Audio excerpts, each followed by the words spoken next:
के पूछने पर भगवान श्री कृष्ण ने कहा, श्रावण मास की एकादशी, शुक्ल पक्ष की एकादशी को पुत्रदा एकादशी के नाम से जाना जाता है और इसकी कथा बहुत ही सुंदर है। द्वापर युग के प्रारंभ में, जब द्वापर युग प्रारंभ हुआ तो उस समय एक महिष्मति नाम की एक नगरी थी जिसमें महिजित नाम के राजा राज्य किया करते थे और बहुत धार्मिक राजा थे।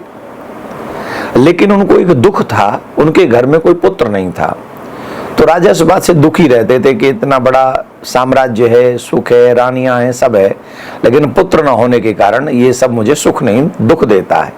तो एक दिन सभी प्रजाजनों को बुलाया और उन्होंने ब्राह्मणों के आगे कहा कि मैंने कभी किसी का अधिकार नहीं छीना है, मैंने किसी को किसी वस्तु से रहित नहीं किया है, फिर भी मेरे घर में पुत्र नहीं, ऐसा क्या है? तो कुछ विद्वान ब्राह्मण वन में गए और उन्हें लोमस ऋषि मिले और लोमस ऋषि को उन ब्राह्मणों ने, विद्वानों ने राजा का दुख बताया कि हमारे राजा हैं और वो दुखी हैं तो हम भी दुखी हैं। तो लोमस ऋषि ने ध्यान किया और ध्यान करके राजा के पूर्व जन्म का वृत्तांत देखा। तो पूर्व जन्म में राजा जो थे वो एक वैश्य थे और वैश्य निर्धन वैश्य थे, कोई धनवान वैश्य नहीं थे, निर्धन थे। और वो निर्धन जो वैश्य थे उन्होंने क्या किया, वो एक दिन भूख प्यास से तड़प रहे थे, हालांकि उन्होंने 2 दिन से कुछ खाया पिया नहीं था। अचानक से उनको एक जलाशय दिखाई पड़ा तो वहां जल पीने के लिए गए। तो जहां वो जल पीने के लिए गए उस जलाशय में वो एक गाय जल पी रही थी, तो उस गाय को हटाकर स्वयं जल पीने लगे।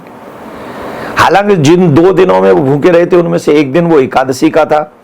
उस व्रत का फल अनजाने में उसने वो एकादशी रखी थी, तो उसका फल तो ये हुआ कि वो राजा बन गया। लेकिन गाय को जल पीने से रोक दिया, हटा दिया, उसे भगा दिया वहां से। इसका दुष्परिणाम ये हुआ कि अब राजा के घर में पुत्र नहीं है। एक बात तो यहां समझ लीजिए, इसीलिए हमारे सनातन में गाय को पहली रोटी देने का सौभाग्य माना जाता है कि पहली गाय की, हमारे घर की रोटी गाय को, जिनके घर में गाय है उनको पहली रोटी अपनी गाय को देनी चाहिए। और जिनके घर में गाय नहीं है वो प्रत्येक महीने 101 रुपया निकालें गाय के लिए, या सामर्थ्य अनुसार ज्यादा निकालें। और वृंदावन में जो प्रिया कांजू की गौशाला है उसमें अपने धन को भेजकर गौ माता की सेवा करें। तो राजा ने उस गाय को हटाया, इसका दुष्परिणाम है जल नहीं पीने दिया तो उसके घर में पुत्र नहीं। तो उस ब्राह्मणों के पूछने पर उन्होंने बताया कि अगर राजा श्रावण मास की शुक्ल पक्ष की एकादशी का व्रत करे तो उसके घर में पुत्र रत्न अवश्य होगा।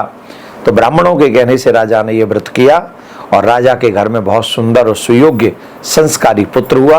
तो ये कथा पुत्रदा एकादशी की है, जो पुत्रदा एकादशी हम लोग 24 अगस्त को रखेंगे और 25 अगस्त को इसके पारायण का जो समय होगा वो 5:58 से 8:49 तक होगा। और जगह जगह पर सूर्य उदय का क्रम अगर थोड़ा बहुत इधर उधर होगा तो उस हिसाब से आप इसको चेंज करेंगे। एक निवेदन, ब्रह्म मुहूर्त में उठिए, स्नान कीजिए, संकल्प कीजिए, संकल्प करके फिर भगवान का पूजन कीजिए, ब्रह्मचर्य का पालन कीजिए, सत्य वचन बोलिए, दूसरों की सहायता कीजिए, हेल्प कीजिए, दान पुण्य कीजिए, गौ की सेवा कीजिए और इस व्रत में ज्यादा से ज्यादा भजन कीजिए। जितना भजन करेंगे उतना ही लाभदायक होगा। राधे राधे।